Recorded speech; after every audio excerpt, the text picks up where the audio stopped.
Terima kasih sudah hadir di acara malam hari ini. Terima kasih juga buat Komisi OAS yang udah mau kolaborasi dengan Katalis malam ini. Saya minta izin waktunya sebentar aja untuk mengenalkan Katalis, tempat kerjanya Mas Yohanes juga yang malam ini akan ikut sharing gitu ya. Mungkin udah pada banyak yang dengar juga tentang Jago Apps, salah satu produk kita. Katalis adalah teknologi company yang menjadi tempat engineers, tempat product owners, tempat product designers yang mengembangkan beberapa produk digital, salah satunya adalah aplikasi Jago. Next slide mungkin, Reza. Oke, jadi dengan Tali sendiri saat ini sudah menjadi tempat bekerja dari sekitar 320 engineers dan produk desain dan product owners. Kita sudah berada dan berdiri sejak 2 tahun yang lalu, memang bergerak cukup besar.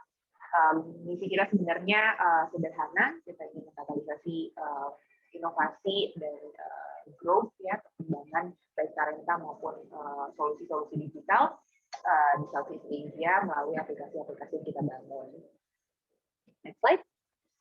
Saat ini kita bekerja di 3 lokasi, yaitu Jakarta, Pune, dan Pune di India, dan Singapura. Tapi tim kami sendiri bekerja secara WFA gitu ya, work from anywhere. Jadi tersebar di mana-mana, ada yang di kota-kota di Indonesia, ada di Bali, di Lembang, Sulawesi gitu, dan juga kita lagi membangun tim di seluruh region Southeast Asia maupun di Eropa gitu. Jadi kita mengaplikasikan sistem kerja work from anywhere. Seperti yang tadi saya jelaskan juga, produk-produk salah satu produk yang telah kami bangun adalah aplikasi Jago, seperti yang mungkin hari ini banyak cerita Mas Yohanes akan mengangkat tentang produk kami, yaitu aplikasi Jago, tapi kami juga sedang membangun beberapa produk lain seperti aplikasi Jago yang nantinya lebih melayani bisnis-bisnis atau SME, dan juga aplikasi Wirnawan Aman yang adalah aplikasi digital marketplace untuk entrepreneur perempuan di daerah-daerah di Indonesia. Saat ini keduanya sudah, baik Jago maupun Aman sudah dapat digunakan dan sudah tersedia untuk publik juga. Kami juga sedang membangun sebuah produk bernama TX, itu adalah produk digital untuk human resources dan employee engagement, tapi saat ini masih terbatas penggunaannya. Dekatalis sendiri masih terus mengembangkan timnya, jadi kami hiring. Saat ini seluruh tim kami dipimpin oleh beberapa sosok-sosok yang teman-teman bisa lihat di layar.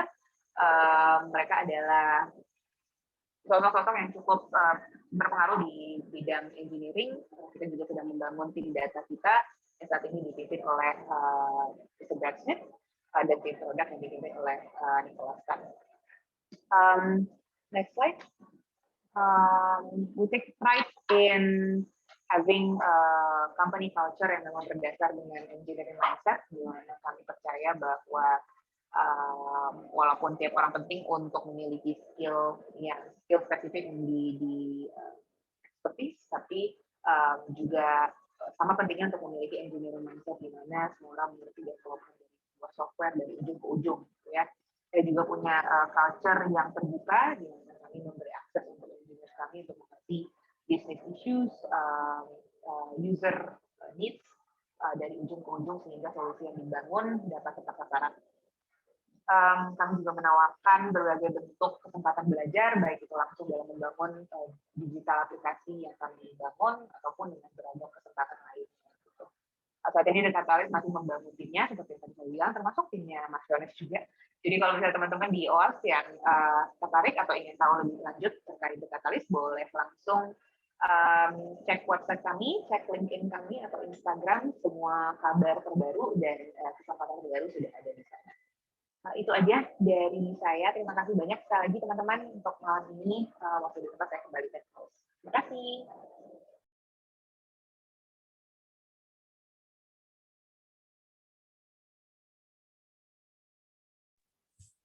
Baik, terima kasih Kak Tio Manik atas pengenalan company-nya.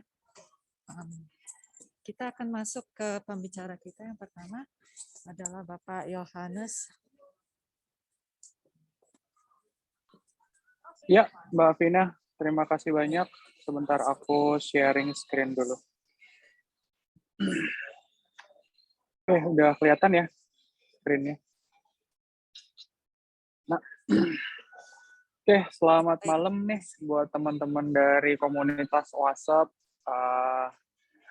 Saya sendiri sebenarnya belum bergabung secara resmi, tapi udah diminta tolong jadi speaker sama teman kita Mas Ade dan Mas Fajrin di sini dan Mbak Vina.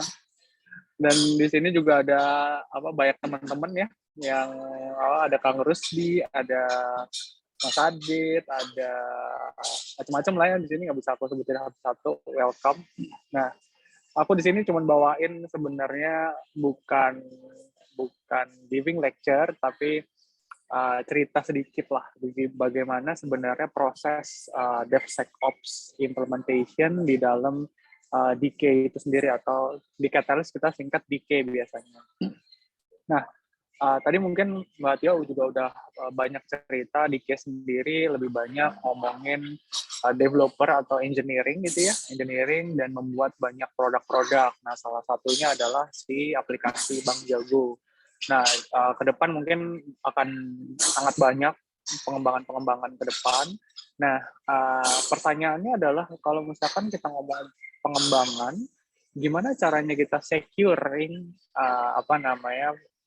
new features ataupun produk-produk baru yang nanti akan dikembangkan sama Bank Jago maupun Aman tadi ataupun PX gitu. Nah, kita di sini aku coba akan cerita journey kita sampai sekarang masih belum selesai, jadi memang masih akan berlanjut terus. Ini adalah hasil yang udah kita lakukan hampir, teman-teman mungkin tahu launch-nya Jago sendiri baru di Februari tahun ini. Nah, jadi tim security-nya juga nggak lama terbentuk, jadi kita juga baru, dan security stack-nya, teknologi juga baru pelan-pelan kita mulai mengembangkan. Nah, bagusnya DevSecOps itu jadi salah satu yang dilihat sama manajemen dan di concern ya, cukup concern sama mereka, dan akhirnya kita dari tim security punya ada inisiatif ini, dan akhirnya kita udah langsung diimplement aja. Nah, akhirnya kita bikinlah roadmap dan journey ini yang sebenarnya hasil dari riset kita, kemudian hasil dari implementasi. Ini belum 100% implemented juga, tapi kita on progress to that area. Jadi pelan-pelan kita akan belum tentu juga ini akan jadi produk finalnya, akan sangat-sangat bisa berubah ya. Jadi nanti mungkin buat teman-teman yang sekarang masih berjuang juga untuk implementasi DevSecOps, welcome to the club. Kita sama-sama aja strugglingnya itu tahulah pasti. Mulai dari pemilihan toolsnya, pemilihan implementasinya nanti seperti apa, kemudian nanti bagaimana kita kolaborasi dengan developer, wah banyak banget untuk intrik-intrik di dalamnya. Gitu ya. Oke, secara singkat perkenalan sedikit, nama saya Yohanes Yalendra,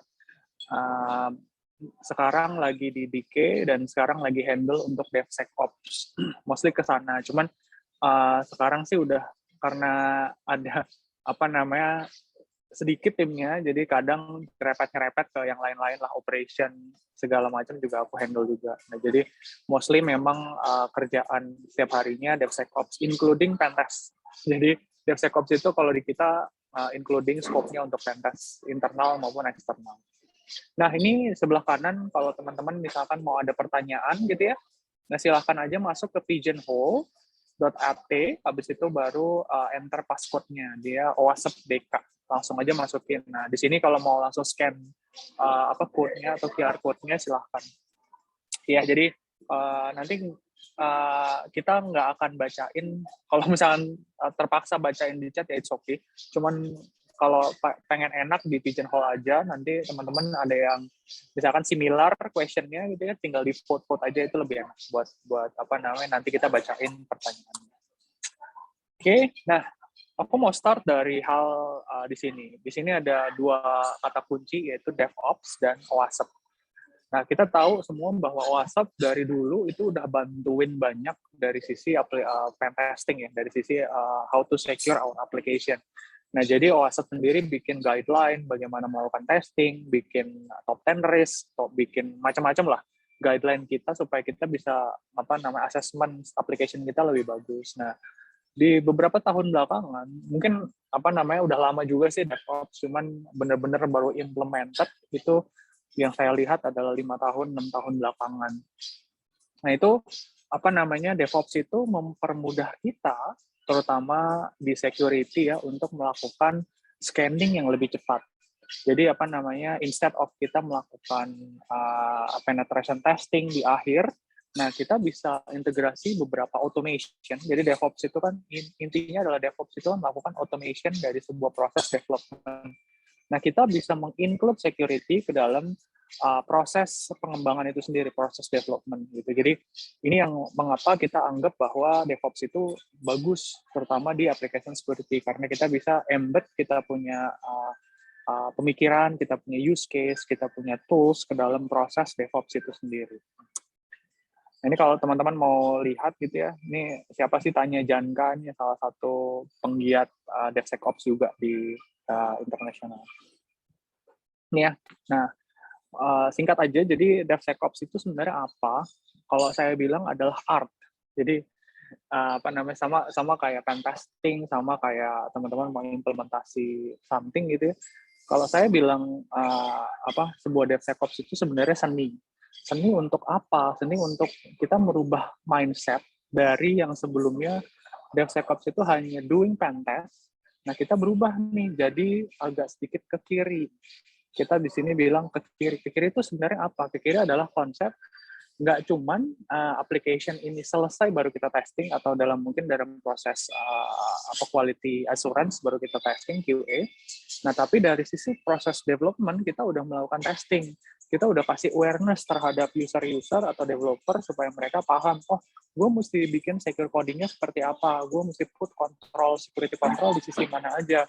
Contoh paling simple, mereka bikin database menggunakan SQL injection, SQL database. Nah, gimana caranya kita tahu? Kita kasih tahu developer supaya mereka, oh kalau lu pakai SQL, backend-nya harus ditambahin validasi atau sanitasi parameter sebelum lu melakukan selection atau select ke dalam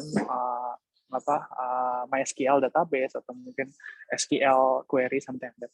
Nah, jadi itu yang kita namakan sebagai art. Jadi nggak cuman kita bermain di sisi pentest, tapi pentest juga include ya sebenarnya.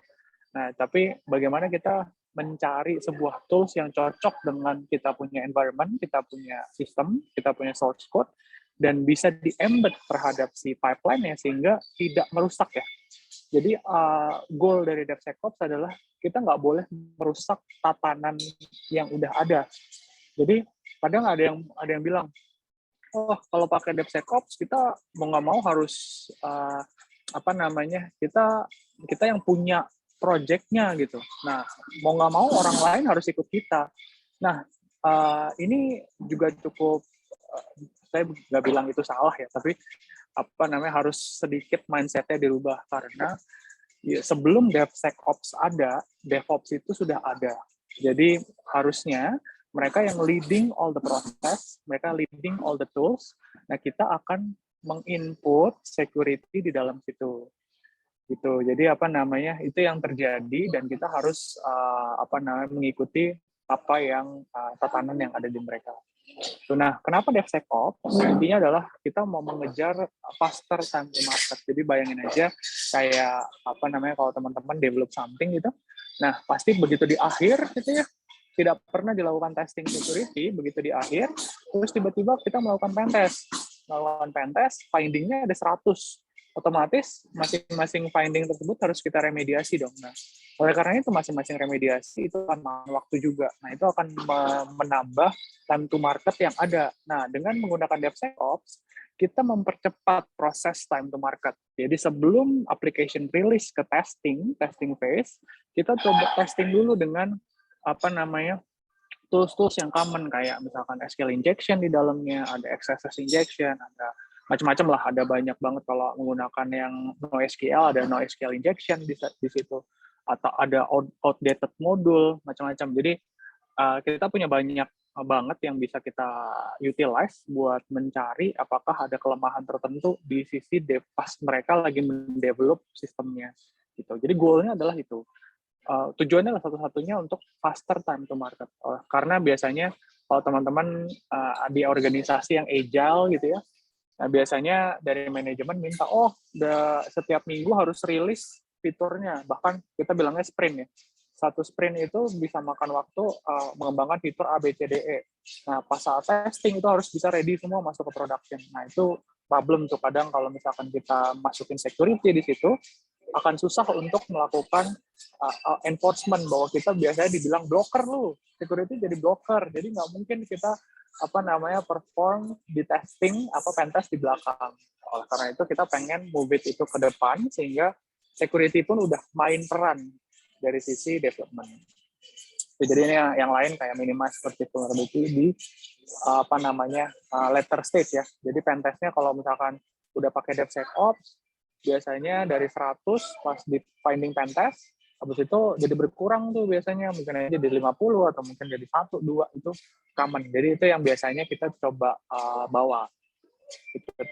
Pertanyaannya adalah, apakah begitu kita implementasi DevSecOps, pentest itu benar-benar nggak diperlukan lagi? Itu enggak ya. Jadi DevSecOps itu tidak menggantikan pentest. Pentest itu tetap diperlukan, dan justru pentest itu benar-benar validasi apa yang kita lakukan di DevSecOps itu udah benar atau belum. Gitu. Nah, ini visibility, security, habis itu automation everywhere. Jadi goal-nya adalah DevSecOps itu kita bikin otomasi.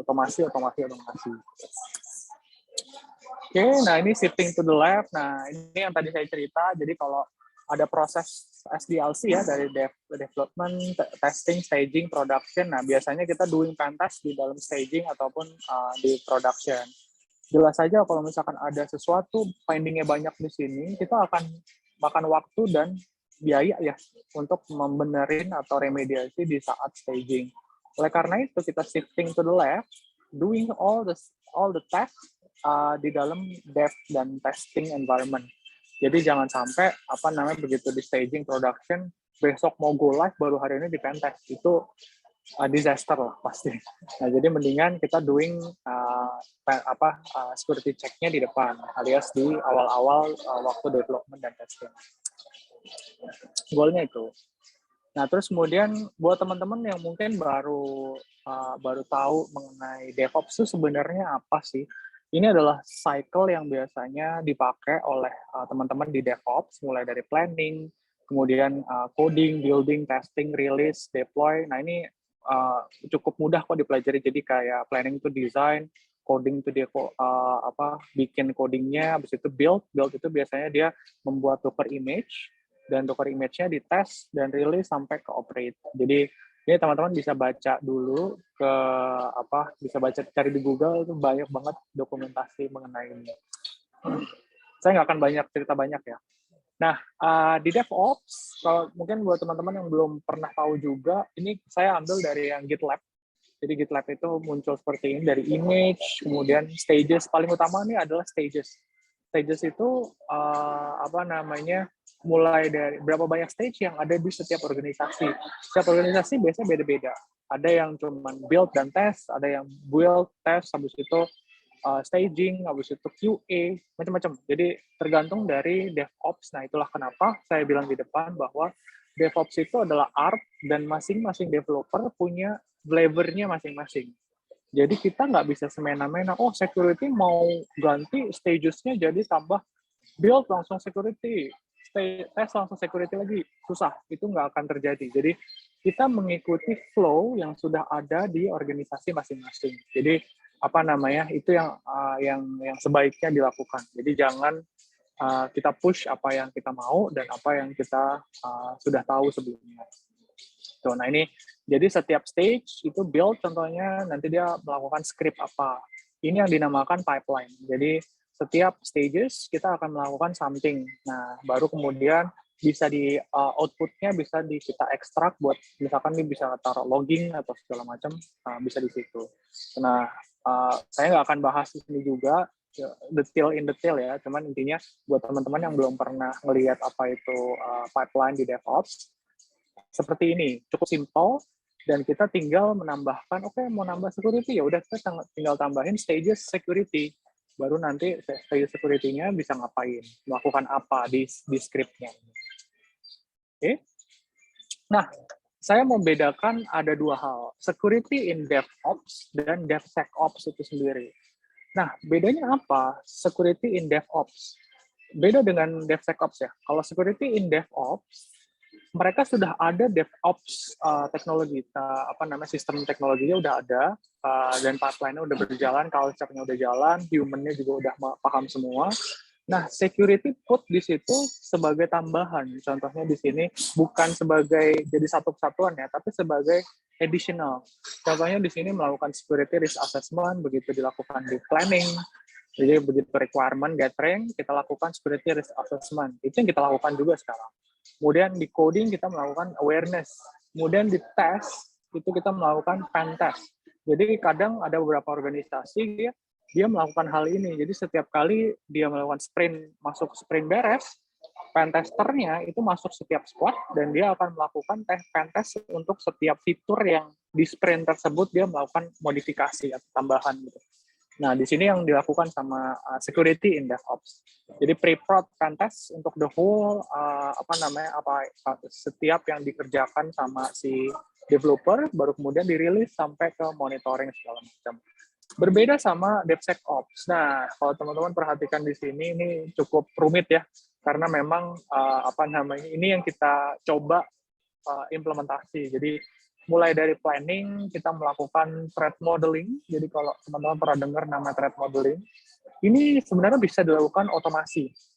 Jadi kita dari requirement dari developer, mereka bikin requirement, atau kita bilangnya adalah product owner ya, product owner mereka bikin requirement, dimasukkan ke dalam tools, langsung keluar resiko-resiko yang mungkin terjadi terhadap sebuah aplikasi ini.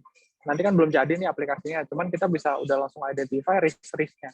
Risk itu yang menjadi arah kita supaya waktu di stage selanjutnya kita akan bisa melakukan pengenalan apakah risk yang tadi udah dicek belum, udah di-scan belum, dan ada temuan apa enggak gitu. Nah, kalau di-create kita bisa integrate dengan IDE security plugins. Contoh, kalau pernah dengar namanya SonarQube, itu salah satu tools, cuman SonarQube adalah salah satu tools yang tidak fokus terhadap security. Mereka ada plugin untuk security, tapi tidak fokus ke sana. Nah, ada macam-macam lagi. Jadi kayak ada beberapa tools kayak MicroFocus, mereka juga ada yang buat plugins ke IDE. Jadi begitu developer coding dan dia compile, otomatis setelah compile tersebut di laptop masing-masing ya, akan dilakukan pengecekan terhadap security. Itu bisa. Nah, ada lagi yang fokusnya adalah verify. Jadi begitu dia developer udah upload ke dalam GitHub atau GitLab atau segala macam lah ya, repository, kita bisa melakukan SAS, DAS, IAS, dan SCA. Ini mungkin teman-teman udah aware lah dengan istilah-istilah ini. SAS itu untuk source code-nya, kemudian DAS itu untuk dynamic analysis-nya, kemudian IAS itu untuk yang interaktifnya, dan SCA itu untuk software composition analysis, untuk yang audit modul biasanya SCA. Nah, ini biasanya yang dilakukan. Ini lumayan makan waktu dan risetnya juga cukup banyak. Kita masih menggunakan open source ya. Jadi sekarang karena diburu waktu gitu ya, dan ya mungkin buat teman-teman yang user di sini budget terbatas lah istilahnya. Jadi kita mau menggunakan yang open source saja lah duluan. At least kita paham. Dan kadang susahnya gini, security itu kan kadang nggak ngerti coding ya, nggak ngerti developer things gitu. Nah, kita harus belajar dulu bagaimana developer ini bekerja, bagaimana coding ini bekerja, bagaimana kita bisa tahu, oh ternyata source code ini bermasalah, function ini bermasalah tuh kenapa? Karena begitu kita menemukan sesuatu dari tools-tools ini, kadang kita susah jelasinnya. Oh ini ternyata ada problem dengan ini, kenapa, dan remediasinya apa. Dan bahkan kadang udah sering lah kejadian kita di challenge back. kita challenge balik, oh ini harusnya nggak gini, ini harusnya begitu. Wah itu pusing lah kadang. Makanya kita pun harus ada waktu buat learning by doing untuk beberapa tools yang ada. Nah, ini prosesnya juga cukup lama dan risetnya dari sisi riset juga kita testing beberapa tools dan itu cukup makan waktu. Nah, kita juga belum 100% full semua microservices kita udah pasang dan cuman pelan-pelan lah kita akan masuk ke sana. Kemudian masuk ke pre-prod ya, biasanya fuzzing ini menggunakan Dust biasanya. Atau di pre-prod juga kita melakukan pentest ya. Di sini juga ada manual pentest, jadi jangan lupa pastikan ada pentest.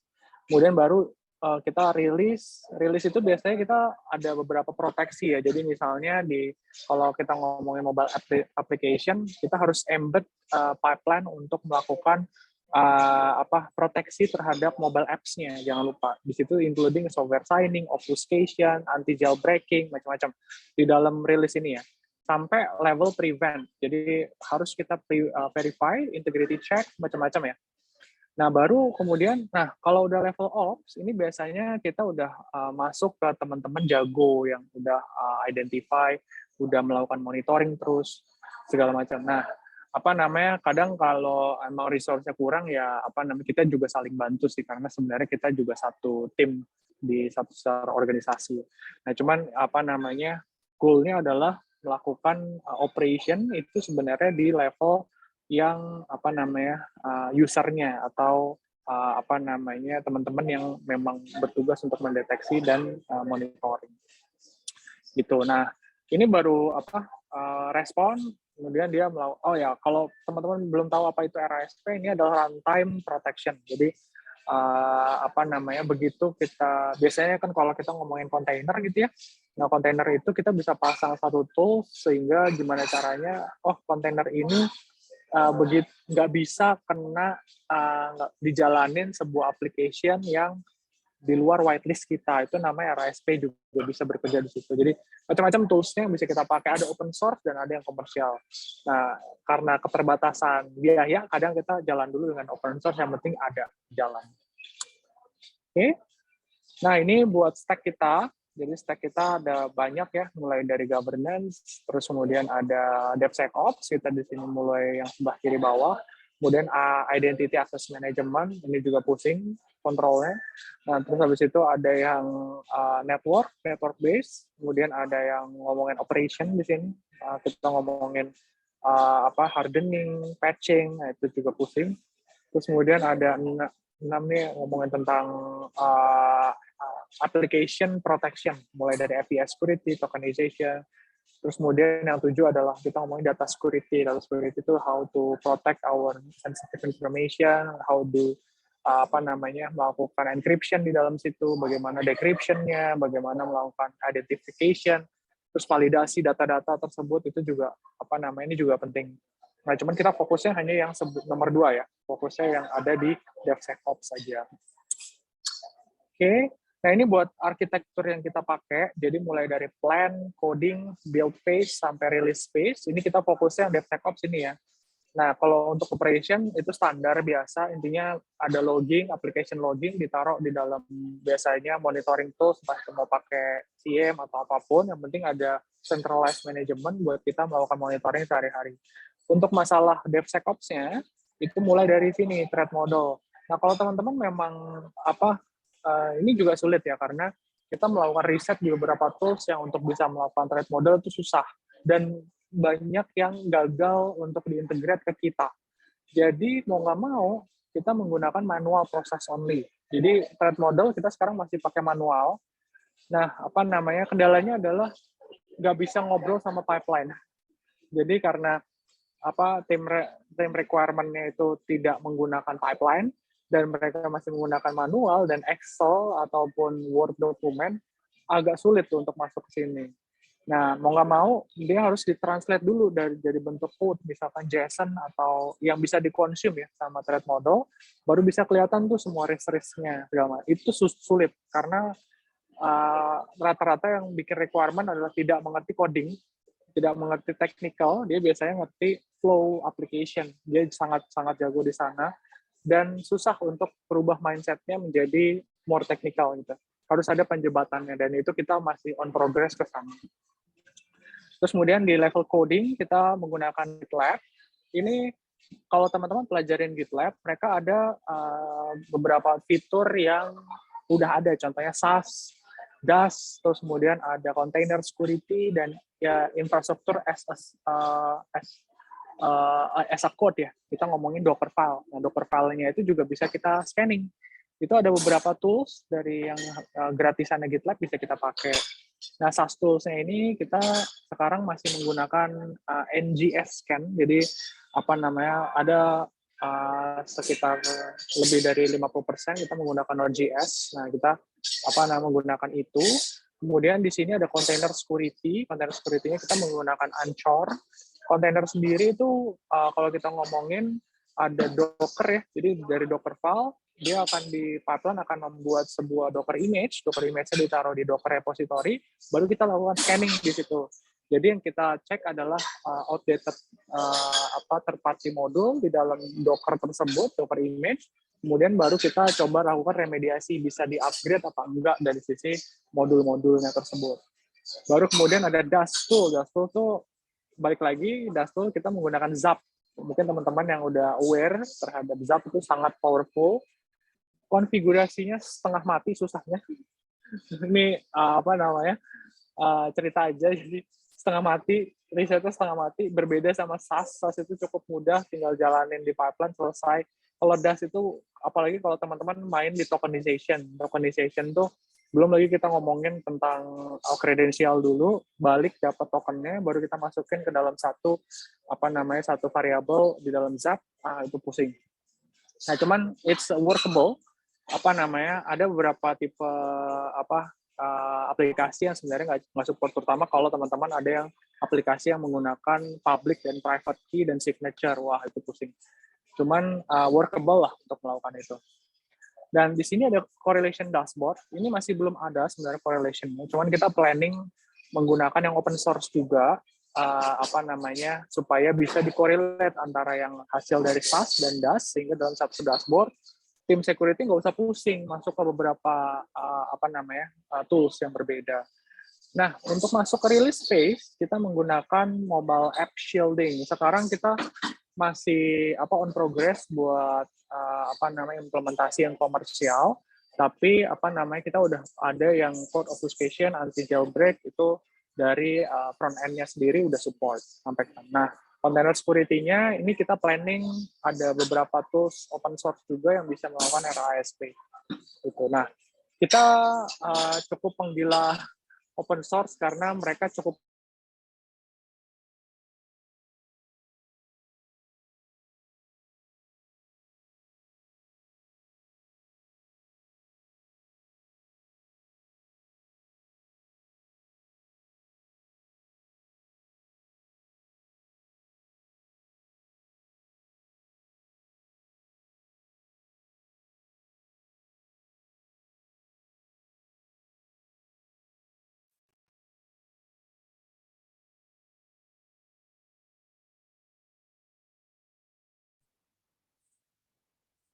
Suaranya hilang, Kak Yohanes.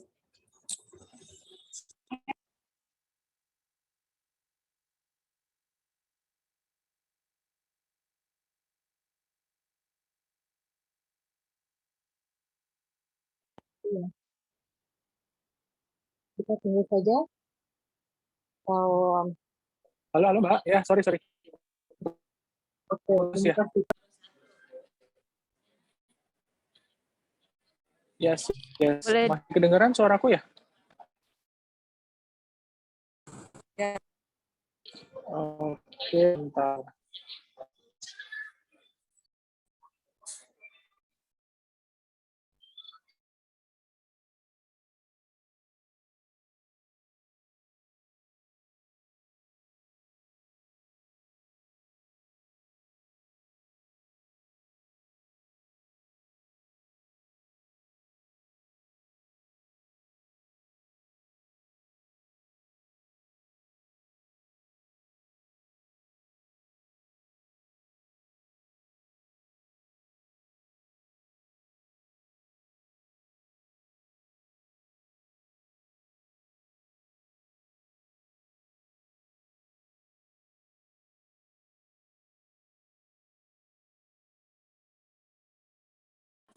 Halo, halo, ya. Aku share screen lagi ya. Izin aku matiin video ya, biar mungkin menghemat kuota.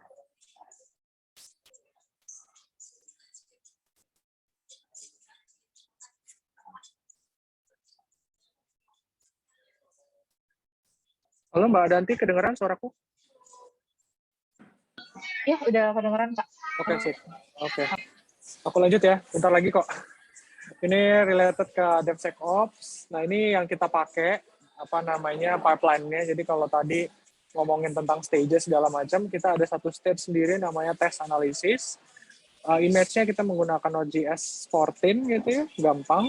Nah, nanti kita performnya tinggal npm build dan ngs scan. Jadi kita menggunakan yang Agent Abraham. Ini project open source dan cukup bagus. Dia ada basic untuk pengenalan Node.js, ini sangat bagus. Ada lagi yang kayak apa tools-tools untuk yang Java. Java itu juga menarik kalau teman-teman mau cobain. Itu ada kayak apa banyak lah tuh, tinggal apa open source itu tinggal teman-teman ngikutin aja, entah itu mungkin pakai Ruby kah, pakai Java kah, macam-macam, itu banyak banget yang bisa diintegrate untuk bisa melakukan scanning terhadap source code-nya. Oke, nah ini buat kontainer DAS-nya kita menggunakan Zap ya. Zap-nya di sini ada Open API, jadi Zap API yang kita cek sebenarnya. Nah, habis itu kita melakukan DAS scan di output menggunakan JSON.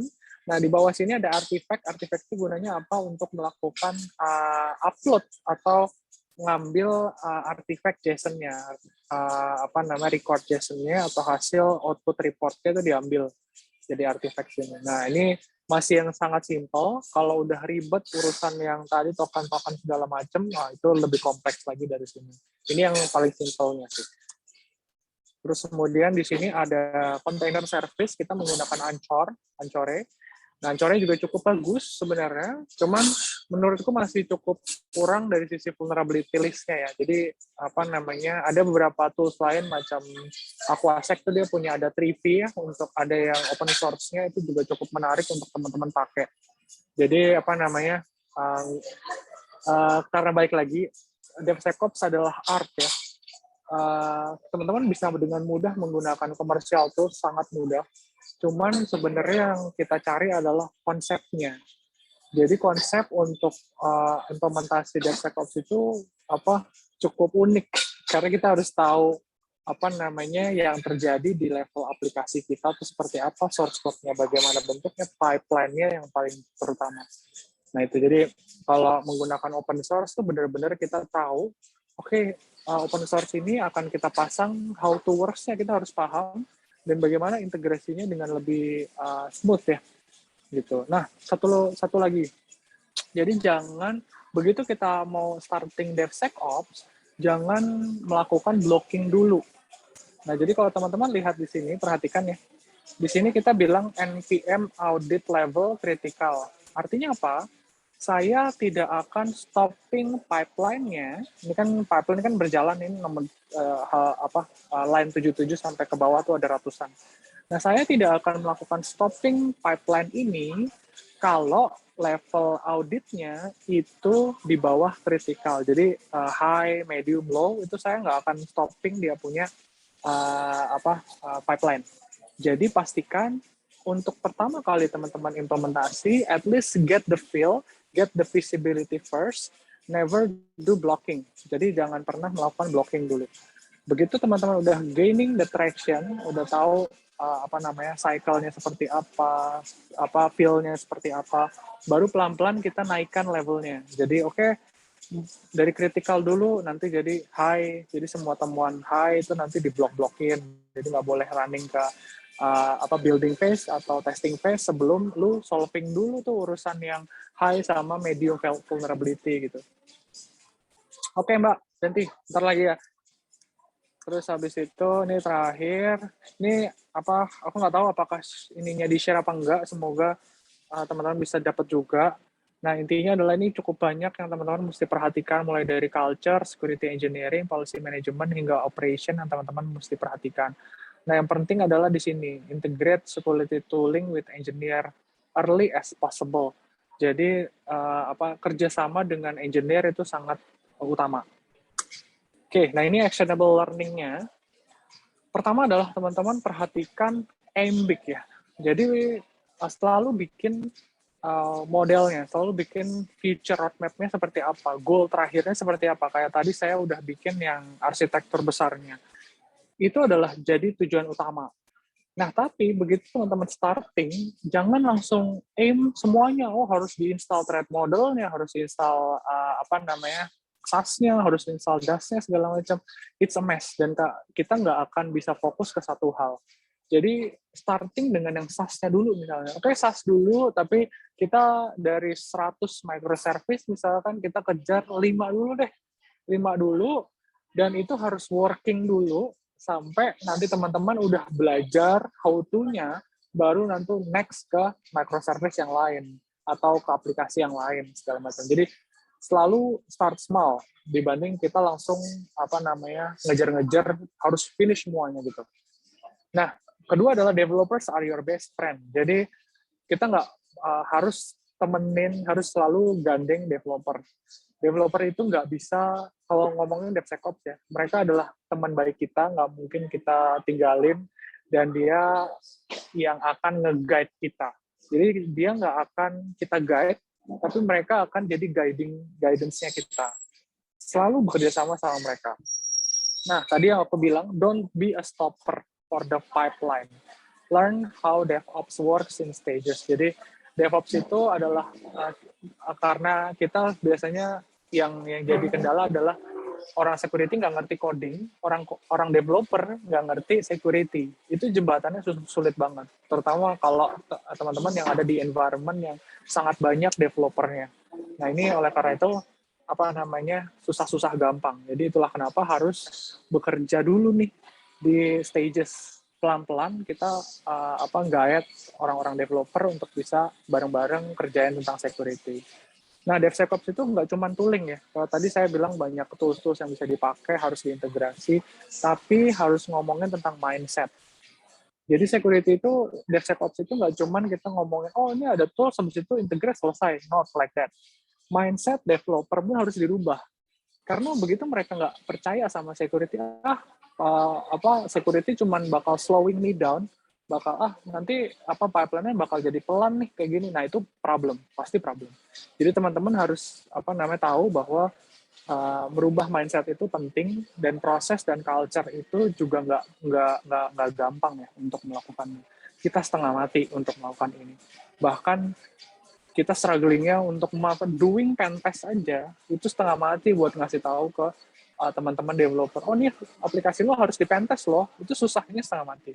Itu jadi mungkin ada yang organisasinya mirip-mirip sama di DK, itu strugglingnya di sana. Nah, jadi kita harus giving something for them first, and then later on kita akan dibantu lah 100% sama mereka. Nah, security team itu need to learn about coding practice, especially in DevOps. Nah, ini vulnerability very important, closing vulnerability more important. Jadi ini juga begitu saya masuk ke dunia user gitu ya, yang saya temukan adalah pentest mah gampang, cepet, seminggu 2 minggu selesai. Problem ada remediasi, ngejar usernya, SLA itu paling susah. Jadi service begitu remediasi udah ada nih rekomendasinya, terus kita kejar-kejar developer harus beres seminggu ke depan, kagak mungkin kejadian. Itu mungkin kejadiannya sebulan kemudian atau mungkin 2 bulan kemudian. Teman-teman yang yang udah mengalami hal itu pasti the struggling. Nah, research the technology that fits your environment. Nggak semua teknologi bisa masuk, jadi banyak banget tools, di riset satu-satu, dan bagaimana itu bisa fit dengan kita punya environment. Gitu. Oke, aku udah kelamaan ngomongnya. Oke, aku balikin ke Mbak Danti dan Mbak Vina. Thank you. Oke, terima kasih Pak Yohanes untuk pemaparannya, benar-benar bagus banget ya. Untuk slide-nya boleh di-share nggak Pak nanti? Boleh. Boleh kan Mbak Danti ya? Kalau aku sih boleh harusnya, cuman harusnya Mbak dan dari teman-teman DK harusnya oke.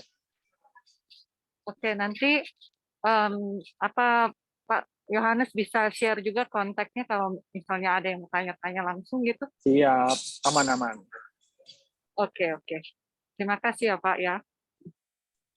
Oke, Sama-sama, Mbak. baiklah para peserta, kita akan masuk ke sesi kedua pembicara kita, Bapak Fajrin Nur Hidayat, Yap. selaku OAPS member dan HESEC Application Engineer AppSec Asia. Kepada Pak Fajrin, saya persilahkan. Terima kasih. Terima kasih atas kesempatan yang diberikan, Mbak. Assalamualaikum warahmatullahi wabarakatuh. Selamat malam teman-teman sekalian. Suara saya bisa jelas ya, Mbak? Ya, kedengaran kok. Baik, Pak. Saya izin sharing screen.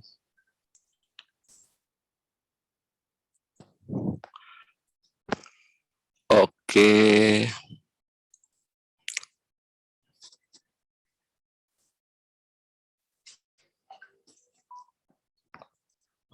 Untuk sharing screen-nya, mohon maaf Mbak, bisa dilihat ya Mbak ya? Ya, udah bisa kelihatan. Oke, terima kasih atas kesempatan yang diberikan. Pertama-tama, mari kita sama-sama panjatkan puji syukur. Semoga kita semua selalu dalam keadaan sehat, meskipun pandemi sudah mulai berangsur menurun. Kemudian, kalau tadi dari Mas Yohanes sudah sharing luar biasa, sebuah pengalaman dan ilmu yang sangat berharga, tentunya materi yang sangat berat.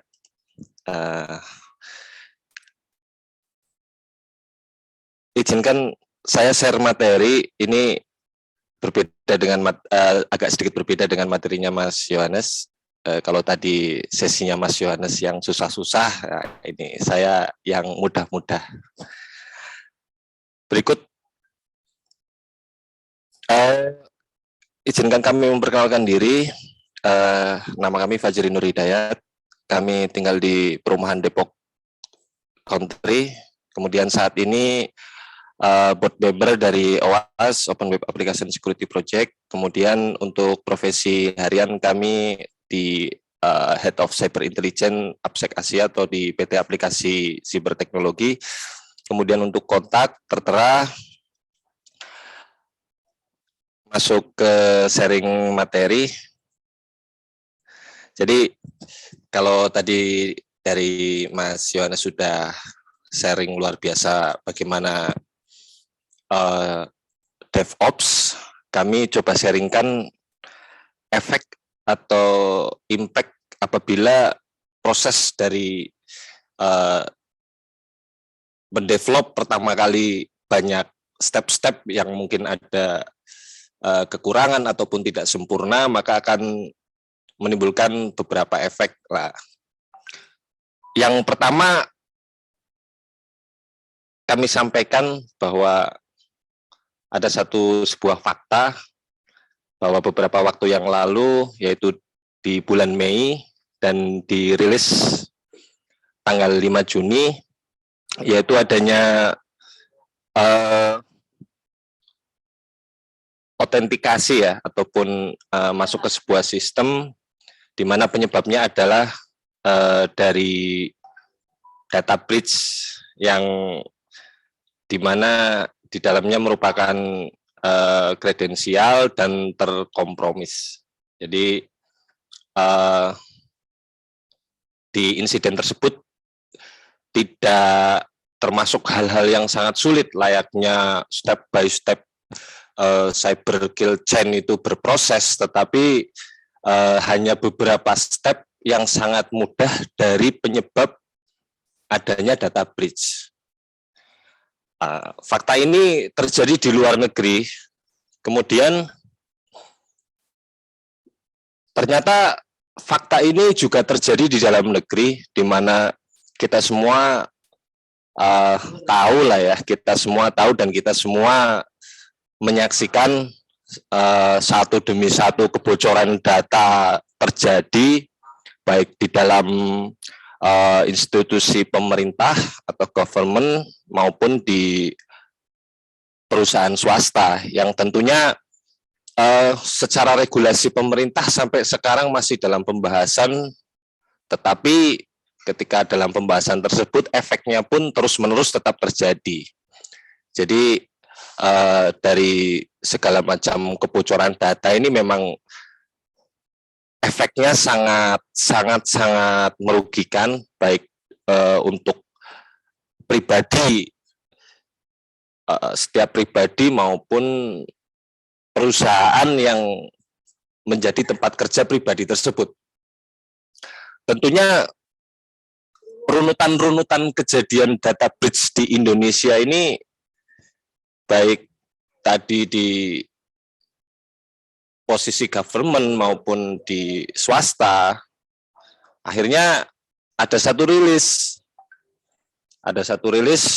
dari Trend Micro bahwa mendefinisikan bahwa saat ini Indonesia masuk ke salah satu negara dengan resiko ancaman cyber tertinggi ya. Jadi menjadi satu negara dengan tingkat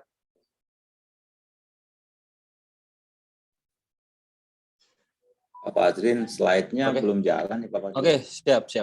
Kami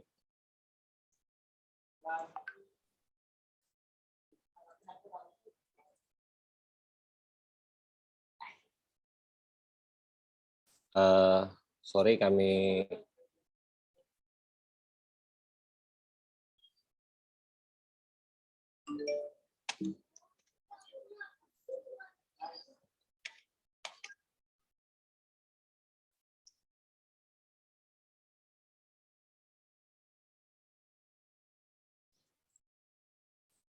resume.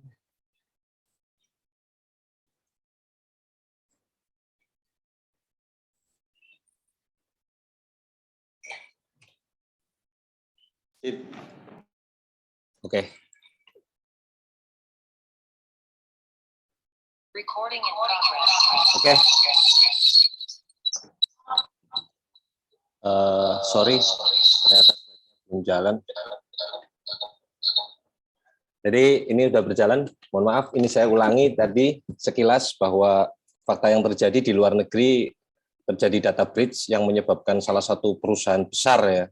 Jadi Colonial Pipeline ini mengalami satu permasalahan sehingga pada waktu itu efeknya sampai dinonaktifkan semua jaringannya sampai dengan perbaikan lebih lanjut. Kemudian tadi fakta tersebut ternyata terjadi juga di dalam negeri yang menyebabkan banyak kebocoran baik di instansi pemerintah maupun di swasta.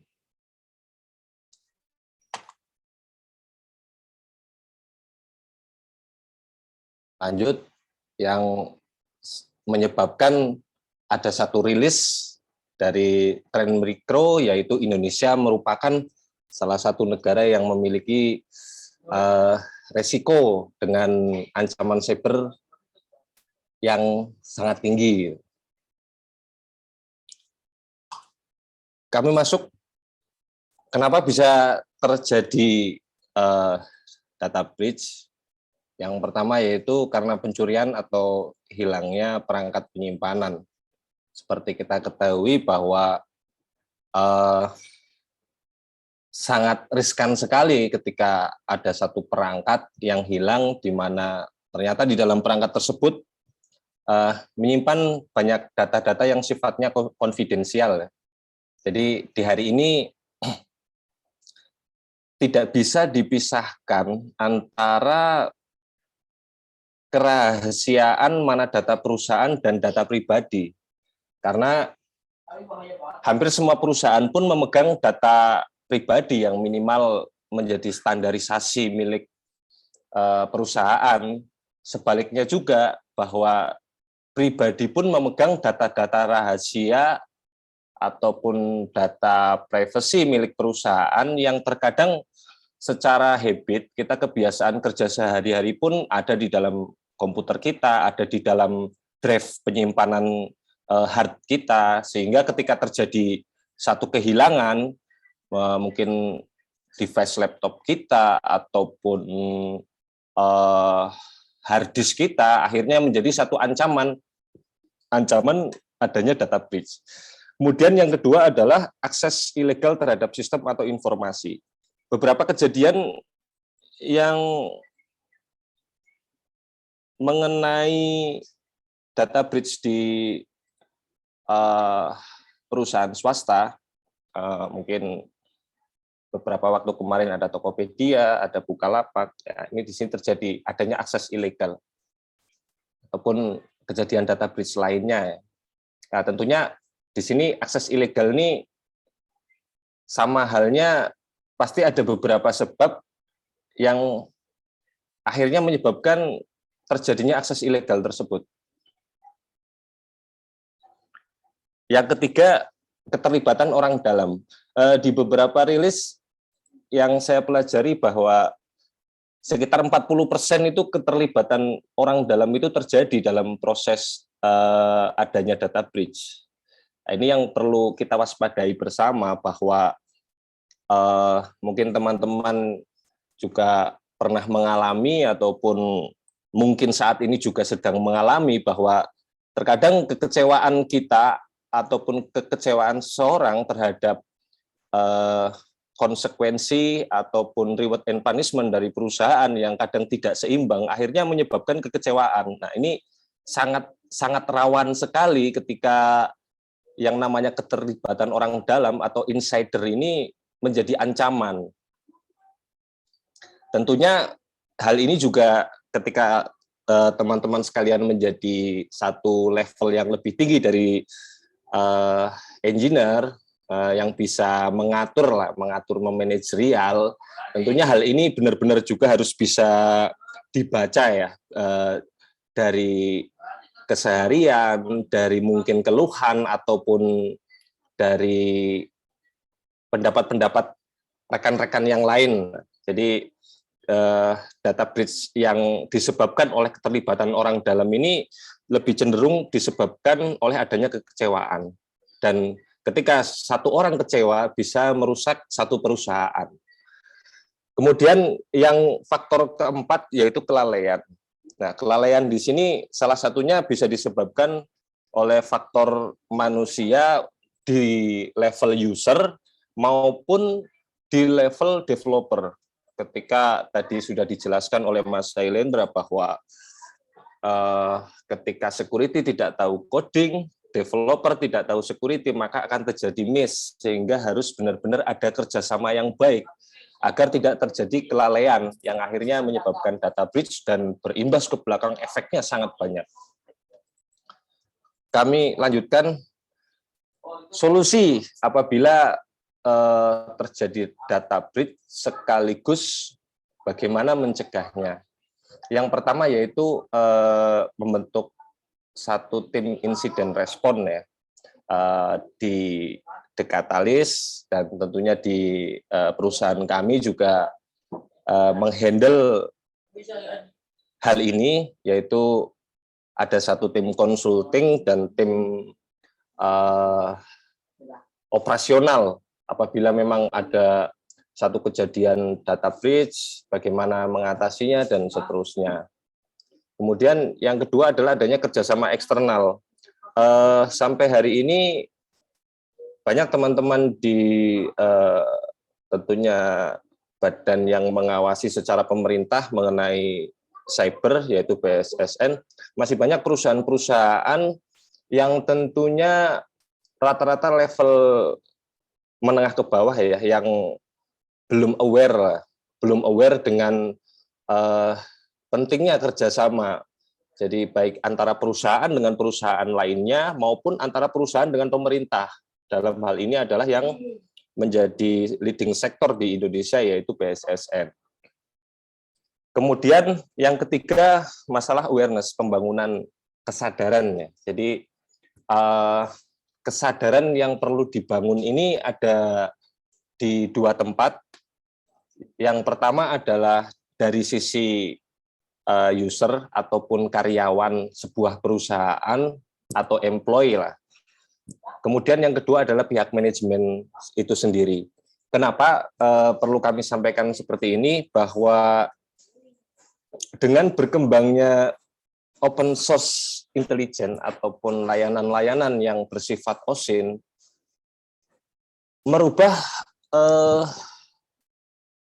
kondisi ya, yang dulu mungkin mencari data mengenai saya, katakan saya seorang Fajrin Nur Hidayat, dulu untuk mencarinya mungkin sangat sulit. Sementara ketika berkembangnya OSINT, maka semua hal menjadi mudah.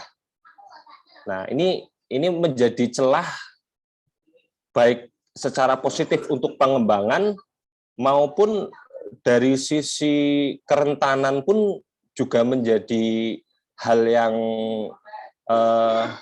mengancam juga. Jadi seperti mata pisau lah. Itu masalah pembangunan awareness. Kemudian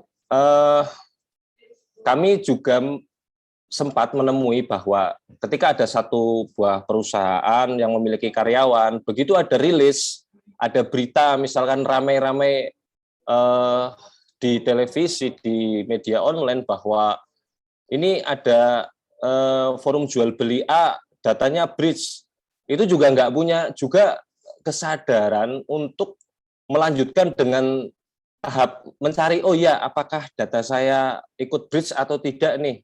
Itu tidak dilakukan, sehingga tidak jarang seperti kasus di oil pipeline itu terjadi juga di Indonesia, bahwa ada semakin katakan data A bocor, kemudian di dalam emailnya A berisi macam-macam dan seterusnya. Jadi awareness ini sangat krusial untuk ke depan benar-benar bisa dibangun. Tentunya ya PR bagi saya pribadi dan teman-teman sekalian, bahwa tanggung jawab moral lah membangun awareness, karena ketika satu bocor pun sama halnya menjadi rilis juga Indonesia ternyata cyber security-nya lemah dan seterusnya. Kemudian yang keempat, penerapan standarisasi tata kelola. Masing-masing perusahaan, masing-masing instansi tentunya punya standarisasi yang harus dilaksanakan. Nah, di sini juga bisa dilakukan baik manajemen dan evaluasi dari internal, maupun juga bisa dilaksanakan melalui pendampingan pihak ketiga. Nah, mulai dari bagaimana tata kelola IT dikerjakan, bagaimana berproses, dan bagaimana evaluasinya. Kemudian sebagai best practice, di sini kami sharingkan mengenai phishing. Ini juga banyak sekali kami sharingkan karena memang banyak sekali hal ini menyerang beberapa perusahaan, terutama yang menjadi klien kami, bahwa sampai hari ini masih banyak sekali phishing attack yang terjadi. Untuk tipe phishing itu sendiri terdiri dari 3, ini klasterisasi ataupun penggolongan, kami cantumkan sumbernya di bawah. Yang pertama general phishing email. Hal ini mungkin tidak terlalu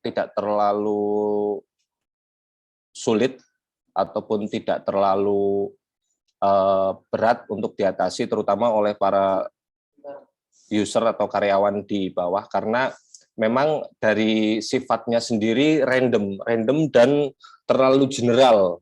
Jadi kesadaran di tingkat general phishing ini masih bisa dimonitor, dan jarang yang kena itu persentasenya kecil. Nah, yang kedua spear phishing email. Nah, di spear phishing ini lumayan banyak yang terpengaruh, meskipun hanya sekedar klik ataupun ada interest, karena spear phishing email sendiri ini pasti sudah diawali dari proses cyber kill chain, itu sudah rekonnya udah benar-benar bagus, mulai dari biodata, kemudian masalah pekerjaan, masalah histori sekolah, dan seterusnya, di mana sudah benar-benar kompleks. Ini lumayan menyerang dan banyak korban. Itu spear phishing. Kemudian yang ketiga Mas, walling ya. Jadi kalau walling itu spear phishing yang memang mentarget posisi-posisi penting secara struktural maupun alfa dari sebuah perusahaan ataupun instansi. Nah, ini juga cukup mengerikan karena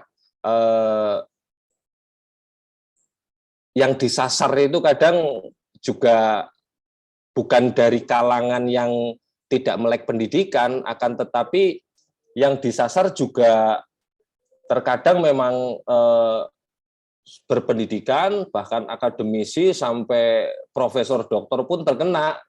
Jadi hal ini kenapa di langkah ketiga tadi kami sampaikan perlunya dibangun benar-benar awareness, benar-benar sadar bahwa apa yang memang itu memang diperuntukkan untuk kita dan apa yang tidak. Jadi bukan kok harus skeptis, tidak, tetapi benar-benar peduli bahwa ini memang tertuju kepada saya atau bukan. Adapun step phishing ini kami sampaikan setidaknya bisa menjadi satu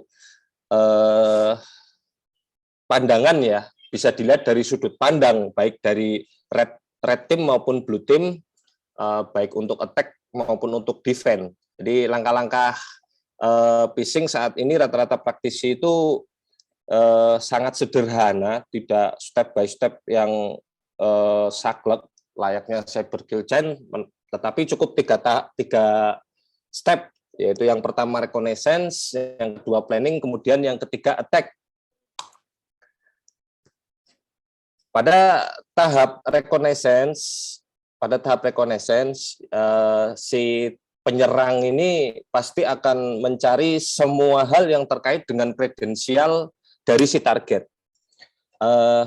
Tentu teman-teman sekalian mengetahui bahwa banyak sekali layanan-layanan untuk khususnya yang sifatnya OSINT dan non-paid ya. Jadi banyak sekali di mana untuk mencari email, untuk mengenerate email, semua sudah ada. Jadi konseptualnya bahwa si attacker ini ketika akan melakukan target,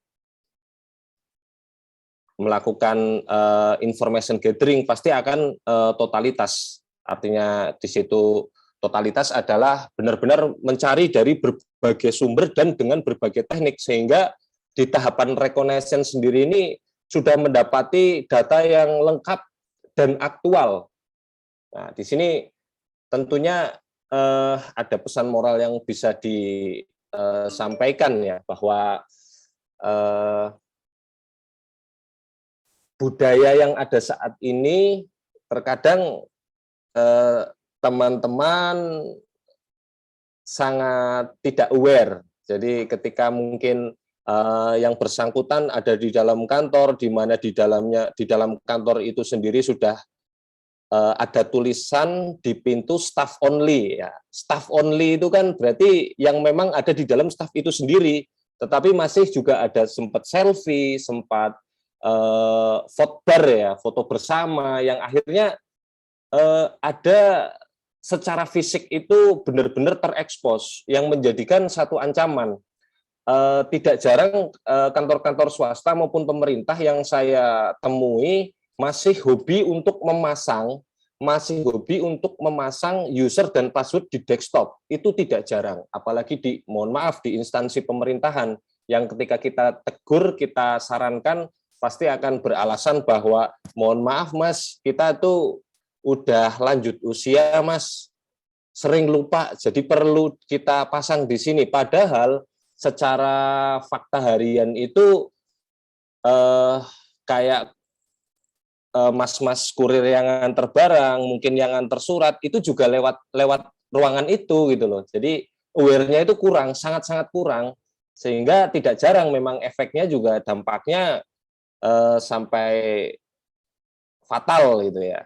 Mungkin data keuangan kantor juga sampai keluar, atau data pribadi pekerja yang ada di kantor itu juga keluar. Nah, ini perlu benar-benar kita waspadai, terutama ya bagi diri kita sendiri dan para klien-klien yang dihandle. Kemudian data-data ini sangat rinci ketika melakukan reconnaissance. Ada beberapa, kalau mengacu kepada salah satu community ya, Ocean Trace Lab, di sana didetail bahwa mana yang termasuk personality data personal, mana yang basic data, mana yang advance. Jadi sangat rinci dan sangat berbahaya ketika kita sebagai community dari cyber security ini tidak memberikan semacam arahan ataupun consulting yang baik, terutama masalah awareness. Setelah mendapatkan untuk tahap 1 reconnaissance meliputi data pribadi target, kemudian semua data kredensial, maka di sini bisa dilihat bahwa satu skema di mana step by step tahap serangan yang dilakukan, yang memungkinkan dilakukan oleh hacker itu akan menjadi bypass langsung ke access granted ketika di mana-mana ini sudah tersebar adanya data breach. Jadi data breach itu mempercepat adanya proses untuk seorang attacker itu menyerang. Nah, jadi perlu benar-benar mulai dari mendevelop sampai ke penggunaan sampai ke pendampingan itu benar-benar harus diikuti dengan seksama ya. Ya tentunya tadi sempat diulas juga oleh Mas Yohanes bahwa ya, kita sejauh ini masih pakai open source dan lain sebagainya. Tentunya kadang di kantor-kantor pemerintahan ataupun di perusahaan swasta sekalipun yang memang sudah cukup aware menggunakan, kadang adanya budget, adanya perencanaan budgeting dari kantor tersebut kadang tidak mencukupi karena biaya yang cukup mahal. Nah, tentunya dari skema ini bisa kita lihat bahwa sangat kompleks yang tadinya mungkin flowchart ataupun step tahapan itu harus step by step dari awal sampai dengan access granted, sekarang bisa menjadi bypass dimanapun juga dengan semakin banyaknya data breach. Tentunya sehingga kita pun ketika menjadi konsulting pendampingan, kita juga harus melakukan pengecekan ya. Kadang ada saatnya, wah Pak, ini tidak menjadi skop pekerjaan saya secara profesional ya, tapi secara community cyber security tentunya wajib juga mengingatkan bahwa ternyata mungkin ketika belum ada pengaturan secara otomatis di dalam layanan kantor yang kita dampingi, itu kita juga harus menyarankan pertama secara pribadi dari organisasi kantor itu sendiri cross check, kemudian secara admin di kantor pun juga melakukan cross check sehingga kemungkinan adanya ancaman yang lebih besar bisa dihandle. Lanjut, kedua, ketika sudah mendapatkan data, maka dilanjutkan attacker ini akan memplanning bagaimana yang pertama dia akan melakukan serangannya bagaimana, tentunya menyesuaikan dengan data-data yang sudah didapatkan pada saat reconnaissance, kemudian waktunya kapan yang paling ideal sesuai dengan kegiatannya si target atau sasaran ini, sampai dengan hal ihwal apa yang memang saat ini sedang aktual terjadi pada si target. Jadi ada benar-benar memang apa yang perlu disampaikan dan apa yang tidak perlu disampaikan di ranah publik itu benar-benar harus bisa dibedakan. Tentunya hal ini juga ketika menyangkut kepada kantor atau instansi, tentunya harus benar-benar juga diatur di dalam tata kelola perkantoran dari instansi tersebut. Jadi tidak los-los saja setiap karyawan ataupun user itu berbuat apa. Setelah menyusun planning, si attacker ini akan melakukan attack, di mana dari pertama data kredensial yang sudah didapat, kemudian pengamatan mulai activity sampai dengan model-model tipe dari administrasi kantor itu bagaimana, dibikin benar-benar semirip mungkin, sehingga si target ini akan benar-benar yakin. Sehingga ketika target yakin, harapannya tercapai bahwa adanya data-data yang memang menjadi sasaran itu bisa diperoleh. Selain ini, ketika sudah attack dan diperoleh, ya, maka akan tunggu akibat-akibat selanjutnya. Nah, selain itu, mungkin ada beberapa yang perlu saya sharing, terutama di aplikasi Telegram. Mungkin teman-teman juga sudah pernah monitor bahwa ketika masih sampai hari ini masih banyak sekali admin-admin di Telegram itu menggunakan pengaturan yang tidak private. Jadi terutama kami sempat menemukan hal itu di subkon atau subkontraktor yang dia mengkolek data KTP, data nomor telepon, dan data lokasi. Itu sampai hari ini masih sangat banyak. Jadi perlu benar-benar pengecekan sekali lagi dan pengecekan. Demikian yang bisa kami sharingkan dari saya, Fajrin Nur Hidayat. Bagi teman-teman yang akan menanyakan, silakan untuk bisa scan atau bisa ketik lewat chat, silakan. Terima kasih. Kami kembalikan Mbak Vina. Terima kasih Pak Fajrin atas pemaparannya, benar-benar bagus sekali. Dan untuk question and answer, kita udah banyak banget pertanyaan di Pidget Hall ya Pak ya. Nah, untuk membantu menjawab memoderasi pertanyaan ini akan dibantu oleh rekan saya Mbak Anissa Sabrina. Silakan Mbak Anissa. Terima kasih. Oke, makasih Mbak Vina. Oke, untuk Mas Yohanes sama Mas Fajrin bisa dilihat aja nih pertanyaannya. Dari yang nomor 1 ada vote 4 dari Ferry Andrian Syah. Ya. Boleh dari Mas Yohanes atau Mas Fajrin, siapa yang mau menjawab pertanyaan yang ini? Silakan, mungkin materinya Mas Sailendra. Boleh. Kalau mau diskusi berdua juga nggak apa-apa. Siap.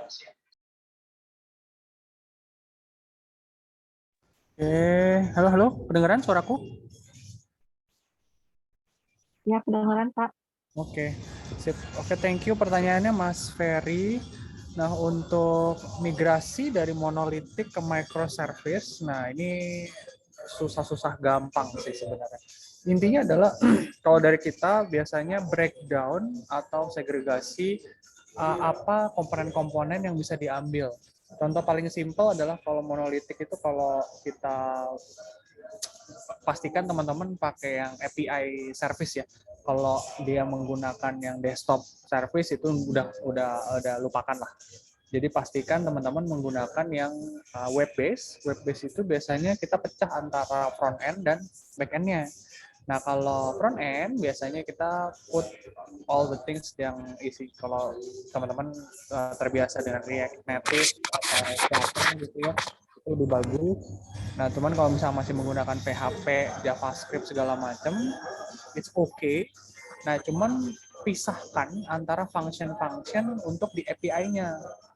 Nah, jadi biasanya monolitik itu karena dia benar-benar besar gitu aplikasinya ya. Jadi sangat sulit untuk membagi mana function yang ternyata bisa di-push ke back-end. Jadi goal pertama adalah memisahkan antara front-end dan back-end.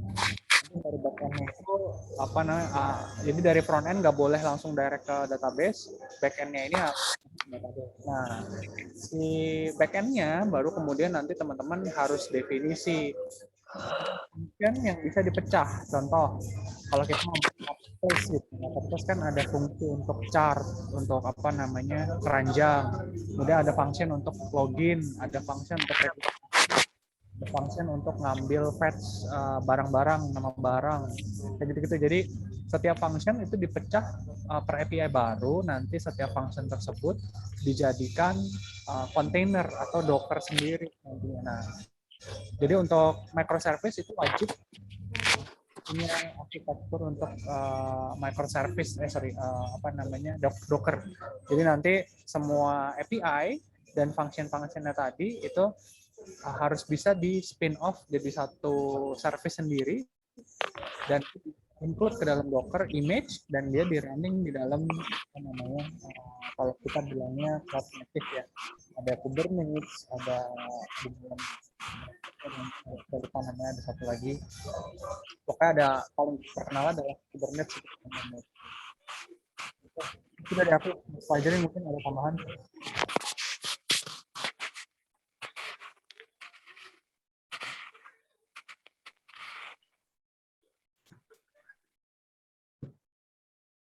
Enggak, Mas.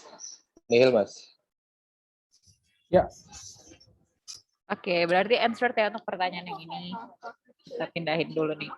Berikutnya nih ada pertanyaan, kalau saya DevOps ingin implementasi DevSecOps, ingin bertanya roadmap-nya gimana sama tools untuk otomatis security dan pentest ada apa aja. Mungkin bisa dari Mas Fajri nih atau Mas Yohanes yang mau jawab ini. Mas Fajri, ada tambahan? Enggak, Mas. Nihil, Mas. Monggo dilanjut, Mas. Oke. Untuk DevOps, teman-teman udah punya DevOps nih ya, case-nya. Mau mengimplementasi DevSecOps. Roadmap-nya itu teman-teman tadi bikin dulu gambaran besarnya, future step-nya itu mau seperti apa. Baru pelan-pelan teman-teman implementasi. Contoh paling contoh paling standarnya itu yang arsitektur yang kita punya. Jadi kalau teman-teman tadi perhatikan yang slide punya saya, itu adalah yang common practice, teman-teman bisa implement untuk yang gampangnya. Jadi di situ tadi ada SaaS ya, saya tadi ngomong ada SaaS, habis itu ada DAS, habis itu ada container security, di dalamnya include Docker file testing. Nah, sama terakhir adalah tentang RASP dan mobile security. Nah, jadi teman-teman yang penting udah tahu nih, oh nanti gue future state-nya akan ada SaaS, DAS, IaaS, kemudian tadi ada container security, ada at least 4 itu. Baru nanti satu-satu teman-teman jalanin. Misalnya, oh gue mau fokus dulu untuk SaaS.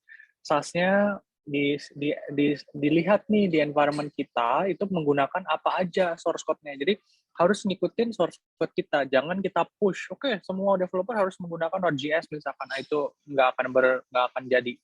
Jadi teman-teman harus ngecek di developer yang sekarang menggunakan apa aja source code-nya, baru kita cari produk tools security SaaS-nya itu apa. Contoh tadi Node.js kan pakai ngs scan, baru bisa pakai DAS, Zap untuk DAS-nya, macam-macam tergantung dari environment teman-teman. Itu mesti butuh riset. Baru terakhir tools automatic security pentest nggak bisa diotomasi ya. Yang bisa teman-teman otomasi adalah vulnerability assessment. Nah, vulnerability assessment kita bisa menggunakan tools yang common, contohnya kayak Burp Suite, itu bisa, tapi Burp Suite yang enterprise. Kemudian Nessus juga bisa untuk doing vulnerability assessment juga. Kemudian yang free itu ada Zap itu salah satu vulnerability assessment yang cukup oke kalau teman-teman memakai. Nah, cuman untuk pentest, saya saranin teman-teman harus tetap ada pentest, tapi scope-nya aja yang diperkecil, hanya yang modify atau ditambah untuk dalam satu sprint. Itu sih.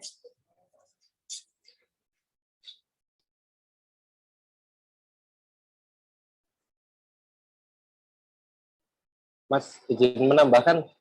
Boleh. Siap. Kami menambahkan, Mas, untuk yang pentest, memang harus beberapa tahap, dan kalau kami sarankan dengan berkembangnya saat ini, kami tadi sampaikan data breach, bahwa harus ada paling tidak OSINT assessment juga ketika mungkin ada kecurigaan dari pihak institusi ataupun perusahaan, ada kecurigaan kemungkinan adanya pernah data breach ataupun ada karyawannya yang mengalami data breach, maka perlu juga untuk diadakan untuk OSINT assessment, terutama masalah di data breach. Itu aja, Mas. Terima kasih.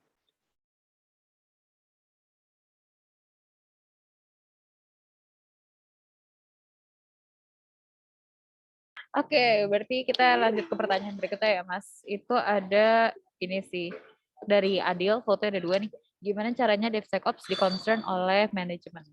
Mungkin kalau dari Mas Adil mau detailin pertanyaannya juga boleh sih. Ditanggapi aja langsung. Silakan. Oke, DevSecOps di-concern oleh manajemen. Nah, ini sulit-sulit gampang ya.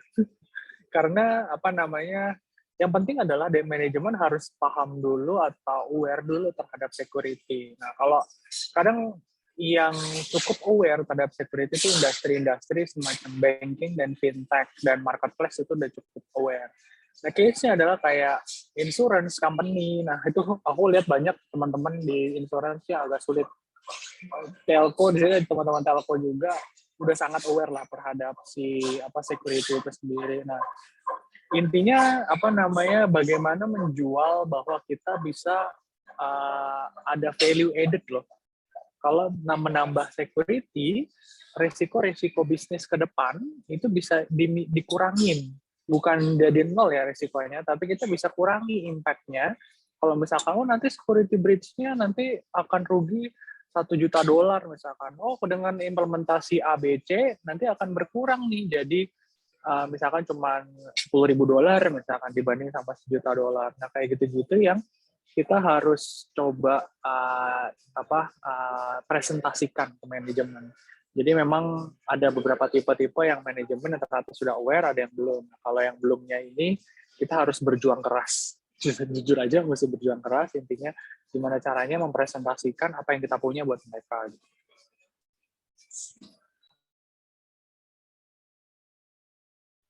Saya izin menambahkan, Mas, tentang bagaimana bisa di-concern oleh manajemen, Mas. Dari beberapa pengalaman yang pernah kami tempuh dengan tim, pada dasarnya sebuah kebijakan ataupun policy di instansi ataupun perusahaan itu kan pasti ada yang menjadi alfa, artinya benar-benar memiliki kewenangan yang tertinggi. Kadang dari beberapa case yang pernah kami alami, menyarankan ke pihak manajemen yang memang sudah pro ataupun benar-benar aware tadi, seperti yang sudah Mas Sailendra jelaskan, untuk bisa menyarankan langsung ke alfa ataupun yang memiliki kebijakan policy tertinggi. Biasanya begitu, Mas. Terima kasih.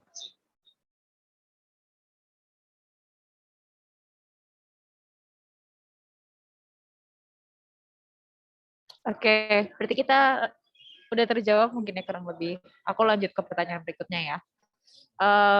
Ini nih.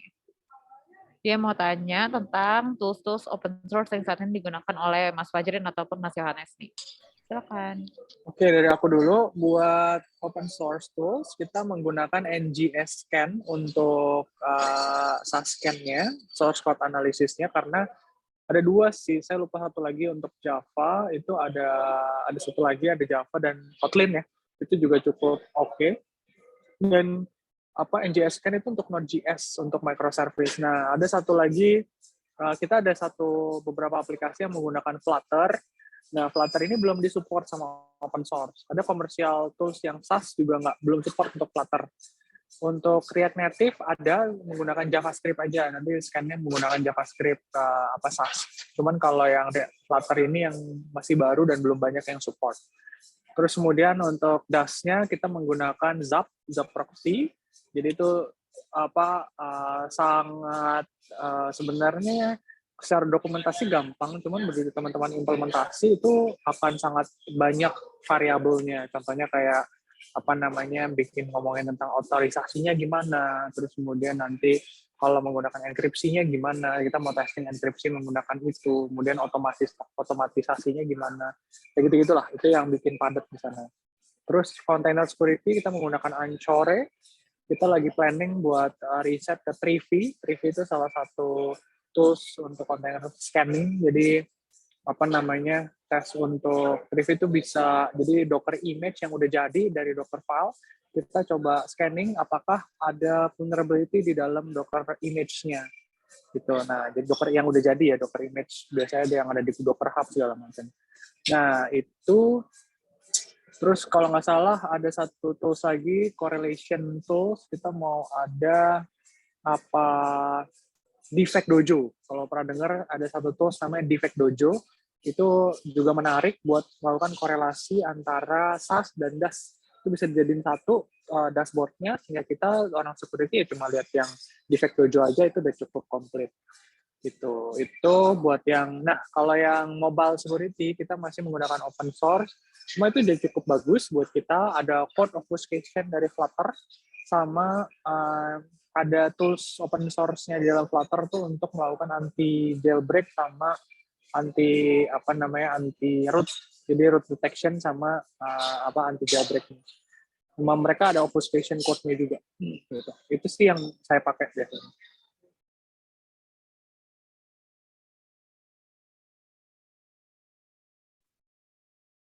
Oke, dari Mas Fajrin mungkin ada yang mau ditambahkan, Mas? Baik, yang kami tambahkan kalau mengenai terkait dengan presentasi tadi, Mbak Vina, untuk tool-tool yang digunakan, tentunya untuk OSINT assessment sebuah institusi atau perusahaan, yang pertama itu kami biasanya menggunakan multi-tool.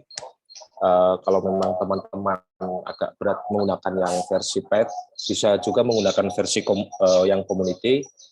Kemudian yang kedua, OSINT Intelligence X. Di sana juga banyak tool-tool yang bisa digunakan. Kemudian ada beberapa mengenai data breach dari dalam negeri. Ketika sudah banyak sekali tren data breach, sudah ada juga untuk cekdata.com kalau tidak salah. Kemudian kalau yang dari luar negeri have been iPhone, dan ada beberapa source juga, mungkin nanti kami sharekan via chat. Yang terpenting adalah ketika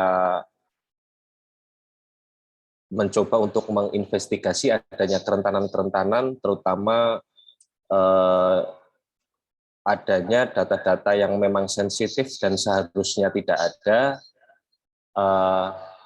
lebih cenderung kepada sesuai dengan toolnya masing-masing. Artinya kalau memang itu adalah tentang people, berarti kita larinya ke people. Apabila mengenai infrastruktur juga larinya ke tool untuk infrastruktur.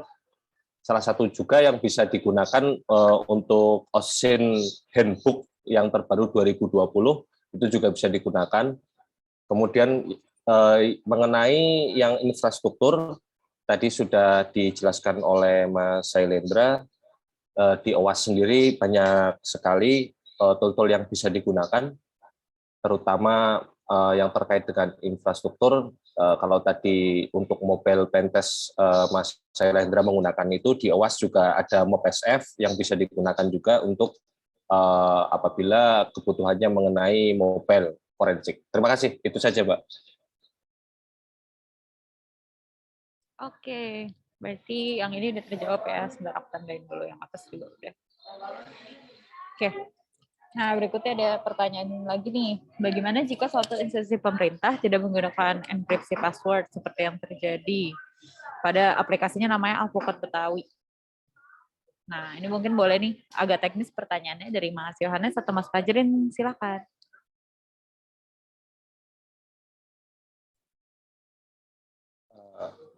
Kami izin menjawab, Mbak. Mungkin izin Mas Yohanes, kami izin menjawab. Siap. Yang pertama, ada penjelasan tadi dari Mas Yohanes bahwa ada developer, ada bagian security. Nah, di sini pasti ini hanya karena pertanyaannya sependek ini dan belum tahu historinya, pasti di sana awal darinya terjadi miss ketika mendevelop.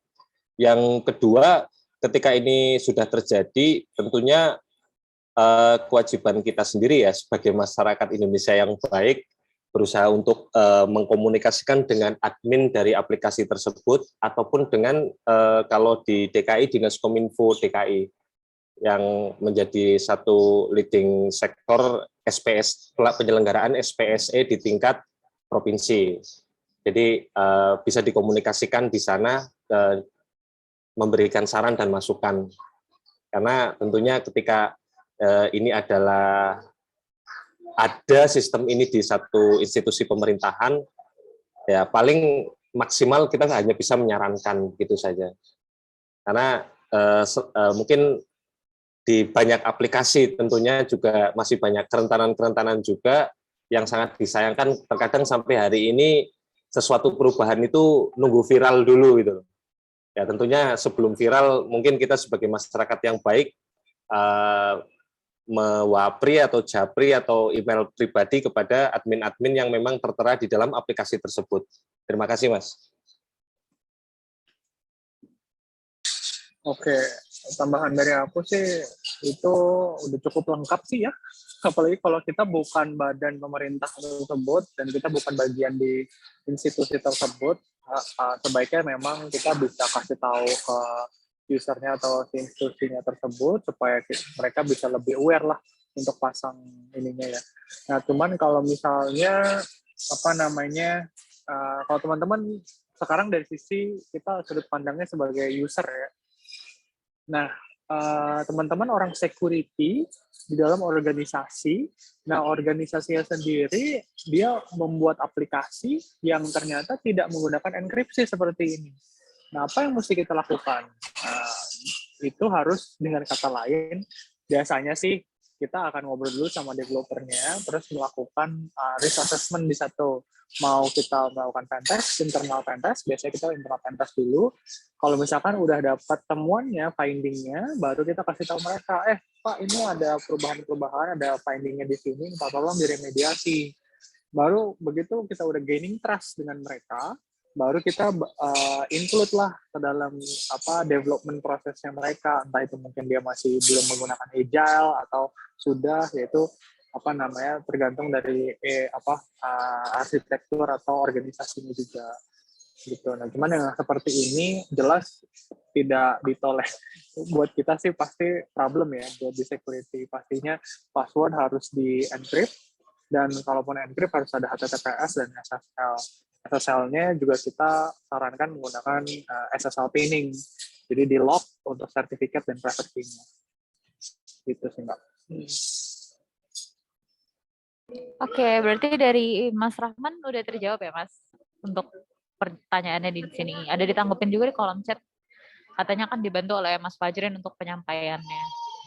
Oke, berikutnya nih ada dari Anonymous. Apakah DevSecOps itu termasuk scope cybersecurity ya? Soalnya banyak loker DevSecOps itu requirements-nya tentang tool-tool DevOps. Oke.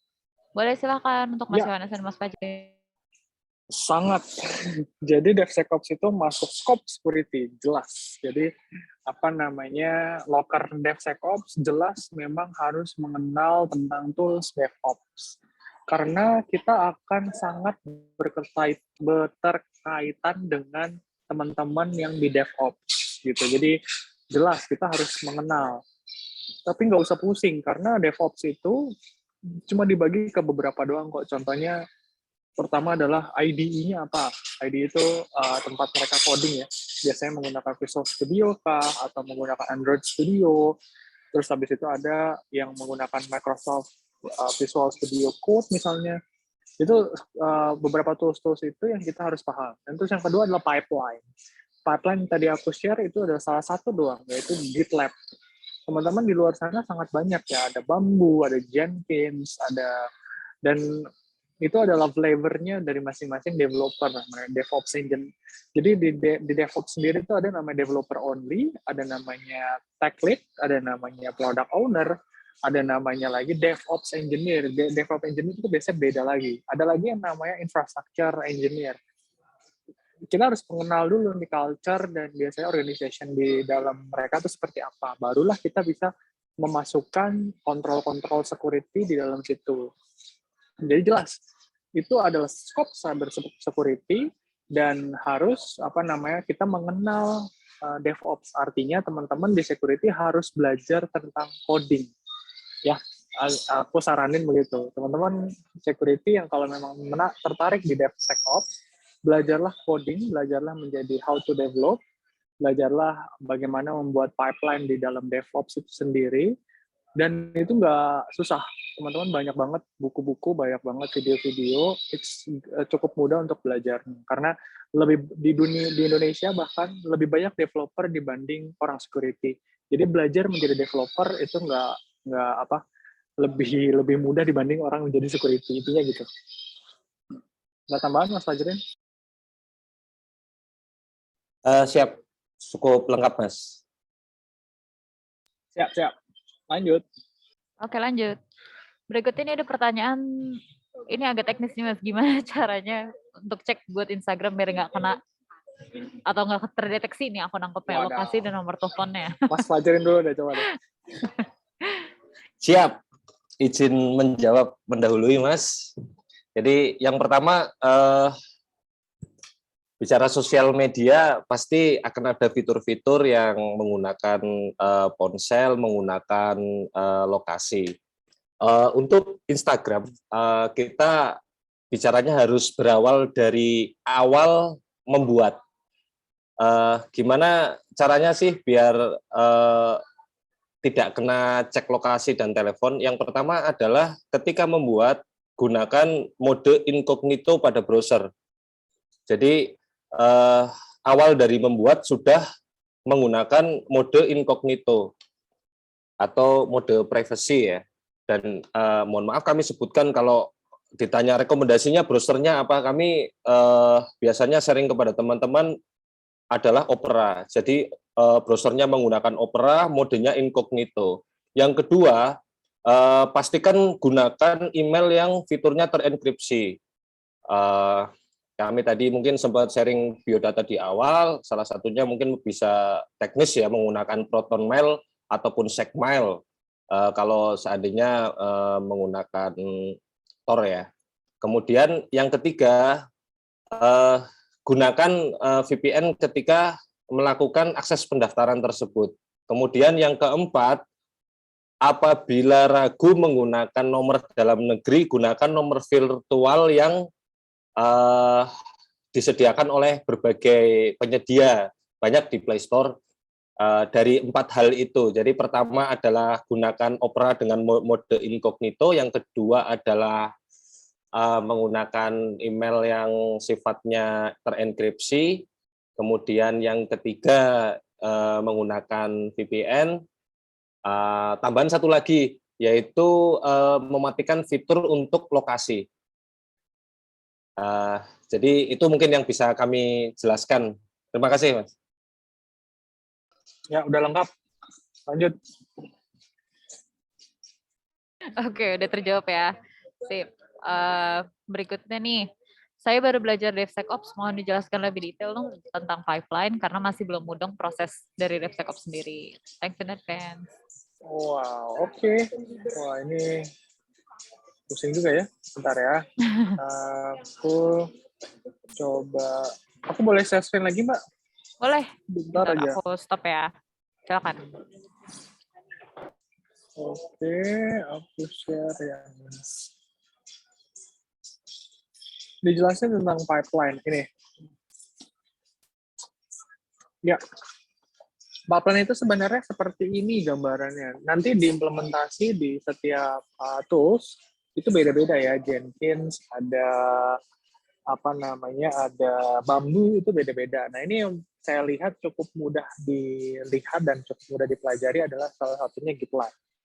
Nah, teman-teman kalau misalkan lihat di sini, ini ada namanya image. Image ini adalah begitu nanti si aplikasi ini dijalankannya harus di dalam environment apa. Ini adalah image Docker-nya ya, Docker image. Nah, ini untuk penjelasan Docker image sendiri ada sesi sendiri. Itu nanti kalau teman-teman belajar yang microservices, containerized application itu nanti ada di image ini. Intinya adalah si aplikasi yang sekarang kita lagi jalanin itu akan running di environment Python 3.6. Nah, kemudian setelah dia memilih environment-nya, baru dia membuat stages-nya. Stages-nya sama dengan yang tadi saya bilang di sini. Ada dari code, build, test, dan release. Ini adalah normal flow-nya.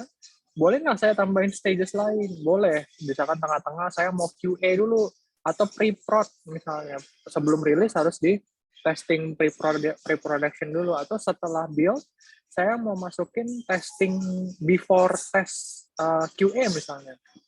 Itu bisa.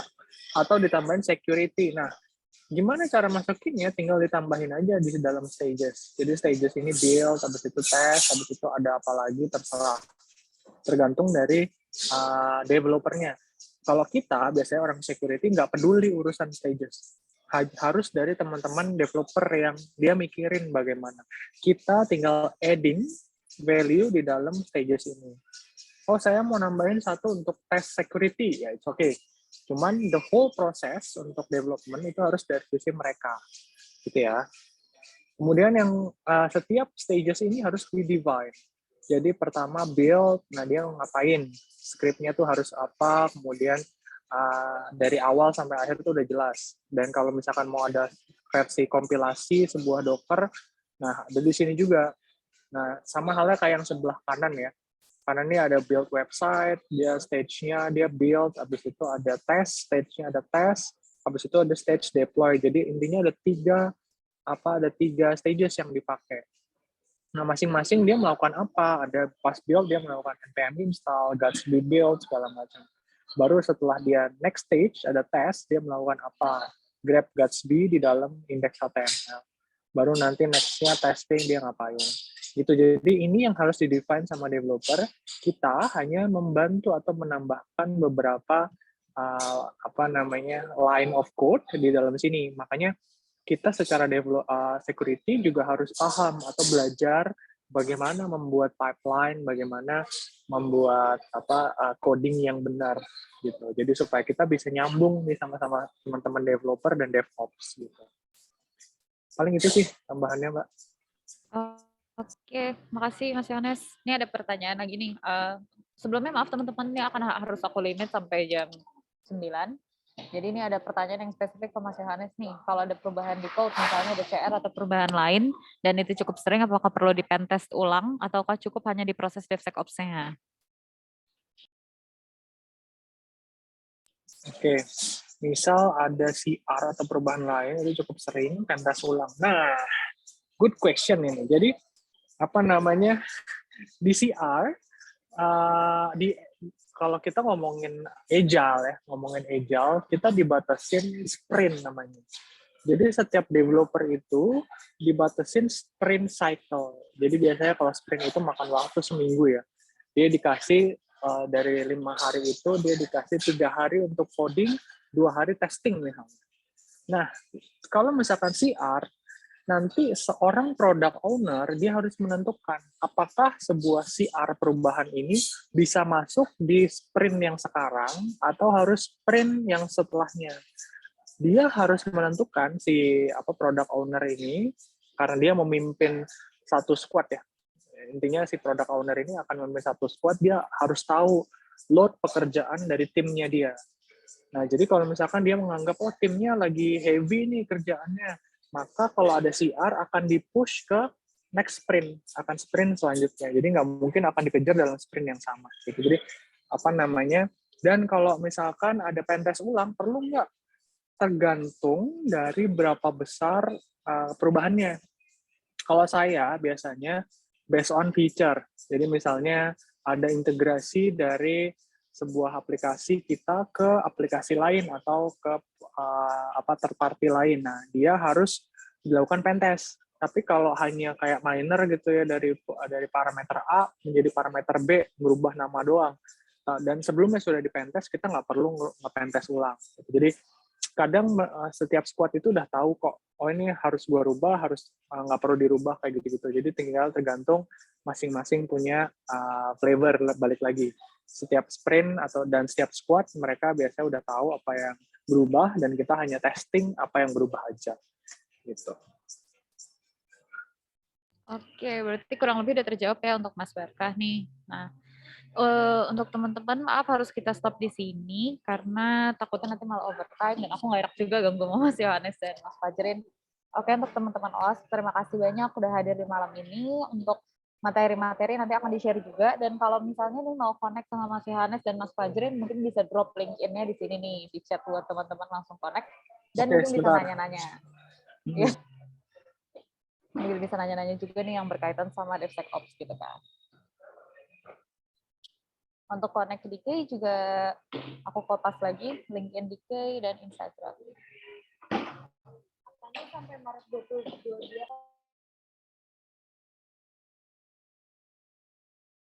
Sudah? Iya, udah ada email nih untuk Mas Yohanes dan juga bahkan nomor HP ya ini. Ya. Oke. Ini untuk Mas Fajrin juga udah ada emailnya. Silakan teman-teman nanti slide-nya akan di-share dan rekamannya juga nanti ada dari Mas Ade dari OACP gitu. Oke, terima kasih teman-teman yang sudah hadir. Terima kasih juga buat para pembicara dan Mbak Vina posisi sebagai MC. Dan selamat malam. Selamat malam, terima kasih Mbak. Sama-sama.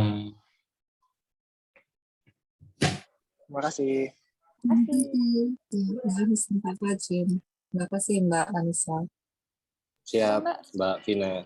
Oh, Terima kasih Mbak Vina. Sama-sama. Ya, terima kasih Mbak Vina. izin live.